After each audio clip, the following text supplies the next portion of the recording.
अगर ये कहा जाए कि भारत की सबसे महत्वपूर्ण अंग, सबसे पवित्र नदी जिसे पूरी दुनिया गंगा के नाम से जानती है, हुँ। वो वास्तव में अपने उद्गम स्थल पर गंगा के नाम से जानी ही नहीं जाती। हाँ, ये एक ऐसा तथ्य है जो अक्सर लोगों को चौंका देता है। बिल्कुल।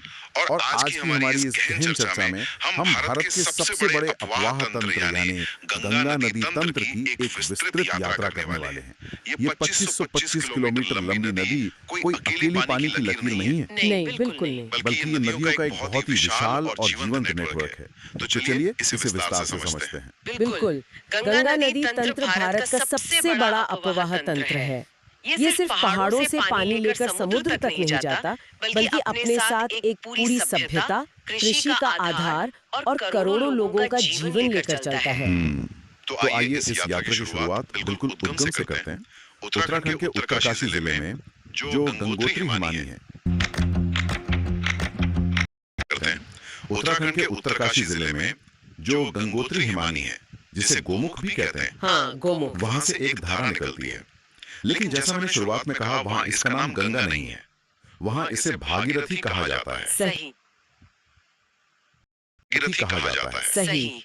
ये एक अकेली और बहुत तेज गति वाली धारा है, जो बर्फ के पहाड़ों से निकल रही है, लेकिन उसे गंगा का विशाल स्वरूप धारण करने के लिए अभी एक बहुत बड़ी यात्रा तय करनी है। और रास्ते में कई और जलधाराओं को जोड़ना है। बिल्कुल। और उस यात्रा में भागीरथी का सबसे महत्वपूर्ण संगम जिस नदी से होता है, वो है अलकनंदा। अलकनंदा, इसका अपना एक बहुत ही विस्तृत भूगोल है ना? हाँ, इसका जन्म सतोपंथ हिमनद से होता है। ये शिवलिंग शिखर के उत्तर पूर्वी भाग में है। और अलकनंदा का महत्व ऐसे भी समझ सकते हैं कि प्रसिद्ध बद्रीनाथ धाम इसी नदी के तट पर बसा है। यानी ये सिर्फ एक सहायक नदी नहीं है। बिल्कुल नहीं। पानी की मात्रा के हिसाब से देखें तो ये वो मुख्य धारा है जो आगे चलकर भागीरथी के साथ मिलकर गंगा को उसका असली रूप देती है। ये काफी दिलचस्प है कि कैसे भूगोल और संस्कृति एक साथ जुड़ जाते हैं। और जब अलकनंदा आगे बढ़ती है तो वो अकेली नहीं रहती। यहीं पर पंच प्रयाग की अद्भुत अवधारणा सामने आती है। हाँ, पंच प्रयाग। अगर हम इसे एक टीम बिल्डिंग की तरह देखें तो अलकनंदा वो लीडर है जिससे रास्ते में अलग अलग नदियां आके जुड़ती जाती हैं। पहाड़ों के बीच इन गहरे संगम स्थलों को ही प्रयाग कहा जाता है। तो सबसे पहले अलकनंदा कहाँ पहुंचती है? सबसे पहले विष्णु प्रयाग आता है। यहाँ अलकनंदा में आकर धौली गंगा मिलती है। यहाँ दो अलग अलग घाटियों का पानी एक संकरे गाज में टकराता है और जल स्तर अचानक बढ़ जाता है। बिल्कुल। फिर ये संयुक्त धारा आगे बढ़ती है और पहुंचती है नंद प्रयाग। नंद प्रयाग नाम से याद रखना आसान है। यहाँ अलकनंदा से नंदाकिनी मिलती है। सही, एकदम सही। इससे नदी का पाट और चौड़ा होने लगता है। फिर सफर पहुंचता है कर्ण प्रयाग। यहाँ पिंडर नदी मिलती है ना? हाँ, पिंडर नदी अपने तेज बहाव के लिए जानी जाती है। जब ये अलकनंदा से टकराती है तो संगम का दृश्य बहुत प्रचंड होता है। हर संगम के साथ पानी तो बढ़ ही रहा है। पहाड़ों को काटने की ताकत भी बढ़ रही है। बिल्कुल। और इसके बाद आता है रुद्रप्रयाग का महत्वपूर्ण संगम। यहाँ सबसे रोचक बात यह है कि रुद्रप्रयाग में अलकनंदा से मिलने वाली नदी का नाम मंदाकिनी है। मंदाकिनी। हाँ, ये चोराबाड़ी ताल से निकलती है और जैसे अलकनंदा के किनारे बद्रीनाथ धाम है, ठीक वैसे ही मंदाकिनी नदी के तट पर केदारनाथ धाम स्थित है। क्या बात है! यानी रुद्रप्रयाग सिर्फ दो जलधाराओं का संगम नहीं है, बल्कि दो बहुत ही महत्वपूर्ण सांस्कृतिक घाटियों का मिलन है। हाँ, मंदाकिनी का जल अलकनंदा में मिलकर उसे और भी गहरी और शांत नदी बना देता है। और फिर इन सभी नदियों को समेटने के बाद आखिरी चरण आता है देवप्रयाग। देवप्रयाग वो स्थान जहाँ अलकनंदा और भागीरथी आखिरकार एक दूसरे से मिलती हैं। वही भागीरथी जो गंगोत्री से निकली थी। मैंने सुना है यहाँ दोनों नदियों के पानी का रंग भी अलग दिखता है। हाँ, एक तरफ से भागीरथी का हरा नीला पानी और दूसरी तरफ से अलकनंदा का मटमैला पानी। जब ये दोनों जुड़ती हैं, तब जाकर उस धारा को गंगा नाम मिलता है। यह सच में एक बहुत भव्य प्राकृतिक प्रक्रिया है। देवप्रयाग में गंगा एक विशाल रूप ले लेती है, लेकिन पहाड़ों का यह सफर हमेशा के लिए तो नहीं होता। देवप्रयाग से गंगा आगे बढ़ती है और हरिद्वार पहुंचती है। हाँ, और यहाँ नदी के स्वरूप में एक बहुत बड़ा बदलाव आता है। बिल्कुल, क्योंकि हरिद्वार में गंगा पहाड़ों को छोड़कर पहली बार मैदानों में प्रवेश करती है। पहाड़ों में नदी का काम मुख्य रूप से कटाव या इरोजन करना होता है। सही कहा, लेकिन मैदानों में आते ही नदी का वेग धीमा हो जाता है और वो अपने साथ लाई गई मिट्टी को जमा करना यानी डिपोजिशन शुरू कर देती है। और यही मैदानी सफर इस नदी को भारत की जीवन रेखा बनाता है। हरिद्वार से निकलकर गंगा उत्तराखंड, फिर उत्तर प्रदेश, उसके बाद बिहार और फिर झारखंड के साहिबगंज से होते हुए आगे बढ़ती है। ये एक बहुत लंबा और उपजाऊ मार्ग है। पहाड़ों से लाई गई जलोढ़ मिट्टी इन मैदानों को दुनिया के सबसे उपजाऊ कृषि क्षेत्रों में से एक बनाती है। लेकिन जैसे ही गंगा पश्चिम बंगाल पहुंचती है, इस कहानी में एक बहुत बड़ा प्लॉट ट्विस्ट आता है। फरक्का का विभाजन। हाँ, फरक्का में ये विशाल नदी अचानक दो धाराओं में बढ़ जाती है। ये समझना बहुत जरूरी है। एक धारा मुख्य नदी से अलग होकर दक्षिण की ओर बहने लगती है, जिसे हुगली कहा जाता है। कोलकाता इसी के किनारे। बिल्कुल। और जो मुख्य धारा बचती है वो पद्मा के नाम से बांग्लादेश में चली जाती है। तो यहाँ एक सवाल उठता है, अब तक जो नदी केवल अन्य नदियों को खुद में मिला रही थी, वो फरक्का में आकर खुद क्यों बढ़ रही है? वो पीछे आकर खुद क्यों बढ़ रही है? अगर हम इसे व्यापक संदर्भ में देखें तो इसे एक बहुत ही सरल उदाहरण से समझ सकते हैं। बताइए। मान लीजिए कोई यात्री पहाड़ों से एक बहुत भारी बोझा उठाकर आ रहा है। जब तक ढलान है वो तेजी से चलता है। हाँ, ऊर्जा है उसके पास। लेकिन जब वो एक बहुत लंबे समतल रास्ते से गुजरकर थक जाता है तो वो अपना बोझा नीचे गिराने लगता है। गंगा के साथ भी यही होता है। अच्छा। पहाड़ों से निकलते समय उसके पास बहुत काइनेटिक एनर्जी होती है, लेकिन जब वो हजारों किलोमीटर का मैदानी सफर तय करके डेल्टा के करीब पहुंचती है तो उसका प्रवाह बहुत धीमा हो जाता है और उसके पास मिट्टी और अवसाद का भारी बोझ होता है। बिल्कुल, ढलान कम होने से नदी वो मलबा अपने ही रास्ते में जमा करने लगती है।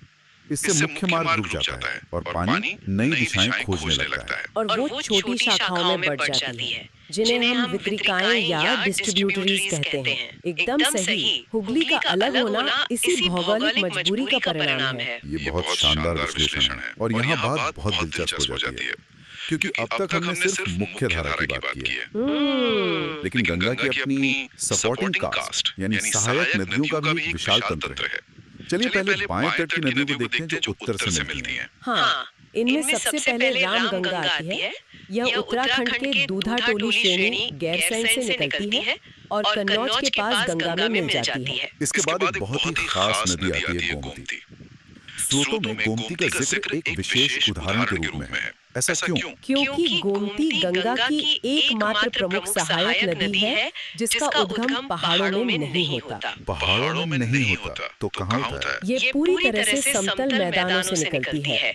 उत्तर प्रदेश के पीलीभीत जिले में फुलर झील है, जिसे गोमत ताल भी कहते हैं, नीचे बढ़ती है। लखनऊ और जौनपुर जैसे शहर इसी के तट पर हैं। ये बेहतरीन प्रमाण है कि सिर्फ ग्लेशियर ही बड़ी नदियों को जन्म नहीं देते, मैदानी झीलें भी इतना बड़ा तंत्र बना सकती हैं। बिल्कुल। फिर उत्तर से आने वाली नदियों में घाघरा या सरयू का नाम आता है। ये तिब्बत के मापचा चुंगो हिमनद से आती है। रास्ते में बहराइच में इसमें शारदा मिल जाती है। और घाघरा के बाद बात आती है गंडक नदी की। ये नेपाल हिमालय से निकलती है और पटना के पास सोनपुर में गंगा में समा जाती है। गंडक का तो कृषि में बहुत बड़ा योगदान है ना? बहुत बड़ा। गंडक नदी से प्रसिद्ध त्रिवेणी नहर को पानी मिलता है। इस एक नहर की वजह से उस पूरे क्षेत्र में सिंचाई संभव होती है और लाखों किसानों का घर चलता है। यानी ये नदियाँ सीधे अर्थव्यवस्था चला रही हैं। बिल्कुल। लेकिन सभी नदियाँ इतनी शांत नहीं होती। नेपाल से एक और नदी आती है, कोसी, जिसे बिहार का शोक कहा जाता है। जल्दी क्यों बदल लेती है? इसकी भौतिकी समझना जरूरी है। जब कोसी नेपाल से तेज गति से आती है तो बहुत भारी मात्रा में कंकड़, पत्थर और बालू लाती है, लेकिन जैसे ही बिहार के मैदानों में आती है इसका वेग अचानक कम हो जाता है। तो वो सारा मलबा वहीं जमा हो जाता होगा। सही पकड़ा आपने। नदी के तल में मलबा जमा होने से उसका तल उथला हो जाता है। फिर मानसून में जब पानी बढ़ता है तो पानी पुरानी सीमा तोड़कर नए रास्तों पर बहने लगता है और अचानक भयंकर बाढ़ आ जाती है। इसीलिए इसे शोक कहा जाता है। एकदम सही। खैर, बाएं तट की नदियों में एक और विशाल प्रणाली है, ब्रह्मपुत्र। ये मूल रूप से अलग तंत्र है, लेकिन बांग्लादेश में इसे जमुना कहते हैं। और यही जमुना आगे चलकर पद्मा यानी गंगा से मिल जाती है। यह नदियों का एक अंतर्राष्ट्रीय और अकल्पनीय मिलन है। चलिए अब दाएं तट की ओर रुख करते हैं, जो नदियां दक्षिण से आती हैं। यहाँ सबसे बड़ा नाम है यमुना। हाँ, यमुना गंगा की सबसे लंबी सहायक नदी है। यह यमुनोत्री हिमनद से निकलती है और प्रयागराज में गंगा से मिलती है। प्रयागराज का संगम ऐतिहासिक है। बिल्कुल, लेकिन यमुना का अपना भी एक बहुत मजबूत अपवाह तंत्र है। दक्षिण के पठारों से कई नदियां इसमें मिलती हैं, जैसे चंबल नदी। चंबल, वो तो अपने बेड़ों के लिए मशहूर है। हाँ, चंबल मध्य प्रदेश की जानापाव पहाड़ी से निकलती है। यह अपने गहरे गार्ज और बीहड़ों, जिन्हें रेवियंस कहते हैं, उनके लिए बहुत प्रसिद्ध है। ये गार्ज और बीहड़ कैसे बनते हैं? जब नदी कठोर चट्टानों को सीधे नीचे की ओर काटती है, तो गहरी खाई बनती है, उसे गार्ज कहते हैं। और जब तेज पानी नरम जलोढ़ मिट्टी को काटकर भूल भुलैया जैसी खाइयां बना दे, तो उसे बीहड़ कहते हैं। और चंबल के अलावा बेतवा और केन भी यमुना में मिलती हैं। और फिर यमुना वो सारा पानी प्रयागराज में गंगा को दे देती है। एकदम से। दाएं तट से एक बहुत ही खास नदी सीधे गंगा में मिलती है, सोन नदी। हाँ, सोन नदी अमरकंटक से निकलती है। और सबसे खास बात, ये प्रायद्वीपीय पठार की ढलान के कारण उत्तर दिशा की ओर बहती है। ज्यादातर नदियां तो दक्षिण या पूर्व जाती हैं। बिल्कुल, लेकिन ये उत्तर की ओर बहकर पटना के पास गंगा में मिल जाती है। यार ये टकला मैनेजर खुद मीटिंग बुलाता है। उत्तर की ओर बहकर पटना के पास गंगा में मिल जाती है। और एक आखिरी नदी है दामोदर, छोटा नागपुर पठार से निकलकर हुगली में मिलती है। दस्तावेजों में इसे बंगाल का अभिशाप कहा गया है, बाढ़ के कारण। लेकिन एक और गंभीर बात है, इसे जैविक मरुस्थल या बायोलॉजिकल डेजर्ट भी कहा गया है। ये क्या होता है? ये बहुत गंभीर पर्यावरणीय स्थिति है। इसका मतलब है कि नदी में प्रदूषण इतना अधिक है कि पानी में घुलित ऑक्सीजन लगभग खत्म हो गई है। यानी पानी में जीवन नहीं बचा? बिल्कुल। दामोदर घाटी में कोयला खदानें और उद्योग हैं। उनका रसायन सीधे नदी में बहाया जाता रहा है, जिससे पूरा पारिस्थितिकी तंत्र नष्ट हो गया।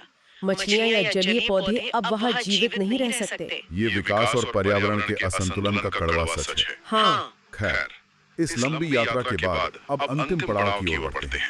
पद्मा और जमुना की संयुक्त धारा मेघना बंगाल की खाड़ी में गिरने से पहले दुनिया का सबसे बड़ा डेल्टा बनाती है, सुंदरवन डेल्टा। ये अपनी जैव विविधता के लिए विश्वविख्यात है। इसे सुंदरवन क्यों कहते हैं? सुंदरी वृक्षों के कारण ना? सही कहा। यहाँ सुंदरी नाम के मैंग्रोव जंगलों की अधिकता है। ये वो पेड़ हैं जिनकी जड़ें खारे पानी और दलदल में पनप सकती हैं।